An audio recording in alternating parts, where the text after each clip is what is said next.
Hello students, welcome to Binita Tutorial. আশা কৰোঁ তোমালোক সকলোৱে সুন্দৰকৈ পঢ়া পাতি কৰি আছা। আমি যিহেতু ক্লাছ 10 বোৰ্ড এক্সামৰ অসমীয়া বিষয়ৰ ৰাইটিং স্কিলখিনি ডিছকাছ কৰি আছিলোঁ, হয়নে? আমি গোটেইখিনি ৰাইটিং স্কিল অলপ চাইছোঁ। আমি প্ৰতিবেদন চাইছোঁ, চিঠি চাইছোঁ, তাৰপিছত জতুৱা ফকৰা যোজনা চাইছোঁ, গল্প চাইছোঁ, হয়নে? আজি তোমালোকক অসমীয়া চেম্পল পেপাৰ 2024ৰ যিখন চেম্পল পেপাৰ ৰিলিজ কৰিছে, সেই চেম্পল পেপাৰত অহা দুটা ফকৰা যোজনা তোমালোকক মই আজি কৰি দিছোঁ। চোৱা, অভ্যাসৰ নৰ কৰ্ণপথে কৰে হৰ হ'ল। এতিয়া চোৱা, কৰ্ণপথ অতি অকুৱা পকুৱা। কিতাপখনত কিন্তু আছে কি জানানে, কৰ্ণপথটো সৰু, তাৰমানে এই সৰু পথটো বুলি আছে, কিন্তু আমি ইমান দিনে, মোৰতো এতিয়া দিয়াচোন তোমালোকতকৈ মই বহুত বয়সস্থ, গতিকে আমি সৰুৰ পৰাই আমি এইভাগেহে পঢ়িছিলোঁ দেই। এই তোমালোকৰ যিখন গ্ৰামাৰ দিছে, সেই গ্ৰামাৰখনত পথটো সৰু বুলি দিছে, ধৰা কাণৰ ফুটাটোৰ কথা কৈছে কিন্তু আমি যেনেকৈ জানো যে কৰ্ণপথ অতি অকুৱা পকুৱা আৰু সূক্ষ্ম হ'ল। এই পথেদি সৰসন্ধান কৰাটো সহজ কথা নহয়, কিন্তু অভ্যাস এনে এটি মূলধন যাৰ দ্বাৰা সকলো অসাধ্য সাধন কৰিব পৰা যায়। অৰ্থাৎ অভ্যাস কৃতকাৰ্যতাৰ মূল। অভ্যাসৰ ফলত মানুহে অসাধাৰণ কাম কৰিবলৈ সক্ষম হয়। কাম যিমানেই কঠিন নহওক কিয়, সদায় অভ্যাস কৰি থাকিলে সি শেষত অতি সহজ হৈ পৰে।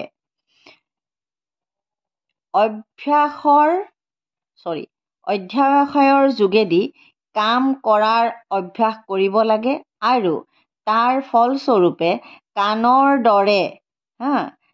দৰে একা বেকা পথেদিও, ইয়াতে দৰেটো থাকি গ'ল দেই, ইয়াতে লিখিবা কাণৰ দৰে একা বেকা পথেদিও শৰ মৰাৰ নিচিনা কঠিন কাম সহজ হৈ পৰিব।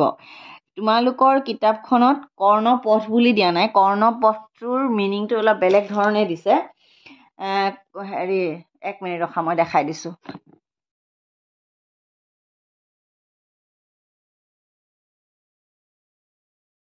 অ'কে ষ্টুডেণ্টছ, তোমালোকৰ বুকখনত, ধৰ্মসিংহ ডেকা ডাঙৰীয়া দেৱৰ বুকখনত এনেকৈ আছে, এজন সৈনিক সৰসন্ধানত এনে পাৰ্গত আৰু নিপুণ হৈ পৰিল যে তেওঁ এগৰাকী তিৰোতা মানুহৰ কেৰু পিন্ধা কাণৰ নিচেই সৰু ফুটাই দিও হেলা ৰঙে সৰসন্ধান কৰিব পাৰিছিল।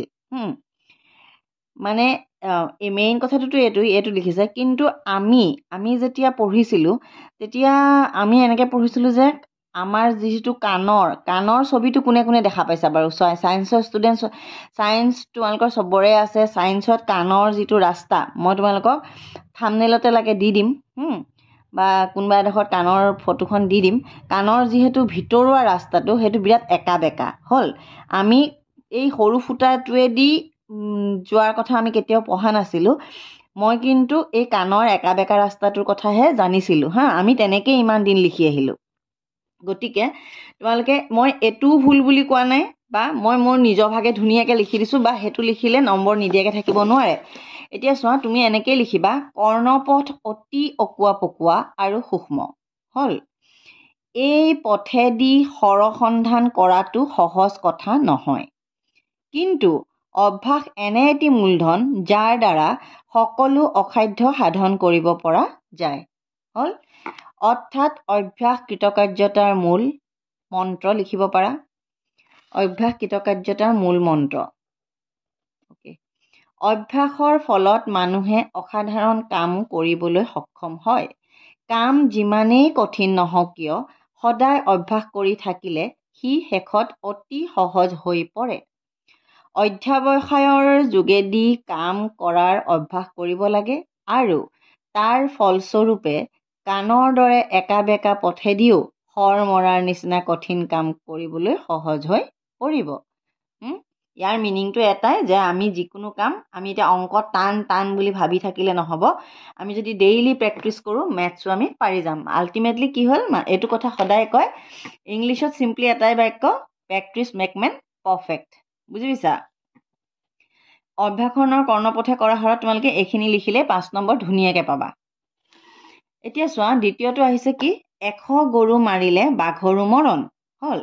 বাঘ অতিশয় হিংস্ৰ জন্তু, ইহঁতে গৰু চিকাৰ কৰি খায়, কিন্তু গো বধ মহাপাপ। অধিক গৰু বধ কৰিলে বাঘৰো মহাপাপ হয় আৰু তাৰ ফলত তাৰ আয়ুসটোতে। তদুপৰি বাঘে গৰু বধ কৰিলে মানুহেও বাঘ মাৰিবলৈ সষ্টম হয়। আৰু এই বাক্যৰ দ্বাৰা ইয়াকে বুজোৱা হৈছে যে অত্যাচাৰ বাঢ়িলে মৰণো ওচৰ চাপি আহে, গতিকে বাঘৰো মৰণ স্বাভাৱিক। গতিকে মানুহে পাপলৈ ভয় কৰি অসৎ কামৰ পৰা সদায় বিৰত থাকিব লাগে। তাকে নকৰিলে পাপ বাঢ়ি গৈ আয়ুস টুটিব, ফলত মৰণ কাষ চাপিব। দেখা পাইছা? এইখিনি লিখিলে তোমালোকে এই দুটাত অভ্যাসনৰ কৰ্ণপথে কৰে হৰ আৰু 100 গৰু মাৰিলে বাঘৰো মৰণ, এই দুইটাত এইখিনি লিখিলে তোমালোকে ধুনীয়াকৈ 5-5 নম্বৰ পাই যাব পাৰা হ'ল। তোমালোকে ফকৰা যোজনা মই যথেষ্টখিনি আগতে দিছোঁৱেই, আৰু দুটামান দি দিম। ফকৰা যোজনাখিনি চাবা, আৰু তোমালোকে যদি পাহৰি যোৱা, কোনোবাই যদি মুখস্থ কৰি যোৱা, যদি পাহৰি যোৱা বাই চান্স, সেই কথাখিনি লিখিবা, প্লাছ তাৰ জাষ্ট মিনিংটো কি সেইটো বুজিব চেষ্টা কৰিবা। সেই মিনিঙৰ লগত তোমালোকে অহা দুটা হ'লেও বাক্য লিখিব চেষ্টা কৰিবা। কুৱেশ্যন এৰি থৈ অহা চেষ্টা একেবাৰে নকৰিবা। পৰাপক্ষত তোমালোকৰ ইমান টান নাহে। গতিকে তোমালোকে লিখিবৰ কাৰণে চেষ্টা কৰিবা আৰু ভয় নাখাবা পৰীক্ষাত। আকৌ এবাৰ কৈছোঁ সকলো ষ্টুডেণ্টকে, প্লিজ মোৰ চেনেলটো ছাবস্ক্ৰাইব কৰি দিবা আৰু বেল আইকনটো টিপি দিবা। এইকেইদিন মই ডেইলি পৰীক্ষাকেইদিন সদায় ভিডিঅ' দিম, যাতে তোমালোকে ভিডিঅ'টো পাই যোৱা, দিয়াৰ লগে লগে পোৱা। বেল আইকনটো টিপি থ'লে তোমালোকৰে লাভ হ'ব। আজিলৈ আহোঁ, কাইলৈ মই গ্ৰামাৰ লৈ আহিম। Bye bye.